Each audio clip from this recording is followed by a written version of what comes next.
ಚಿರತೆ ದಾಳಿಗೆ ಒಂದು ಆಡು ಒಂದು ಆಕಳು ಬಲಿ. ಗಜೇಂದ್ರಗಡ ಕಾಲೇಶ್ವರ ಗುಡ್ಡದ ನಡುವೆ ಅಂಬರಕೊಳ್ಳದ ವ್ಯಾಪ್ತಿಯಲ್ಲಿ ಆಗಾಗ ಪ್ರತ್ಯಕ್ಷವಾಗುವ ಚಿರತೆ ದಾಳಿಗೆ ಜನರು ಭಯಗೊಂಡಿದ್ದಾರೆ.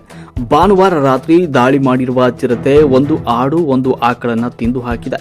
ತಾವರೆಪ್ಪ ಜೀವಲಪ್ಪ ಮಾಳೋತ್ತರ ಎನ್ನುವವರ ಹೊಲದಲ್ಲಿ ನಡೆದ ಒಂದು ದಾಳಿಯಾಗಿದೆ. ಆತಂಕದಲ್ಲಿ ರೈತರು ಕಾಲಕಳೆಯುವಂತಾಗಿದೆ. ಚಿರತೆ ಪ್ರತ್ಯಕ್ಷಗೊಂಡ ಸಮೀಪದಲ್ಲಿ ಹೊಲದಲ್ಲಿ ರೈತರು ಮನೆ ಮಾಡಿಕೊಂಡು ವಾಸ ಮಾಡ್ತಿದ್ದಾರೆ. ಇದರ ಪಕ್ಕದಲ್ಲಿ ರಾಣಿ ಚೆನ್ನಮ್ಮ ವಸತಿ ಶಾಲೆ ಕೂಡ ಇದೆ. ಇಲ್ಲಿ ನೂರಾರು ವಿದ್ಯಾರ್ಥಿಗಳಿರ್ತಾರೆ. ಹಾಗಾಗಿ ಆತಂಕದಲ್ಲಿ ಜನರು ಮನೆ ಮಾಡಿದೆ. ಇನ್ನು ಎಷ್ಟು ಮನವಿ ಮಾಡಿದರೂ ಕೂಡ ಅರಣ್ಯ ಇಲಾಖೆಯವರು ಚಿರತೆಯ ದಾಳಿ ತಡೆಯುವುದಕ್ಕೆ ಬೋನಿಟ್ಟು ಹಿಡಿಯಲು ಮುಂದಾಗ್ತಾ ಇಲ್ಲ ಅನ್ನುವುದು ಅಲ್ಲಿನ ನಿವಾಸಿಗಳ ಅಳಲಾಗಿದೆ. ವರದಿ ಎಸ್ ವಿ ಸಂಕನಗೌಡರ್.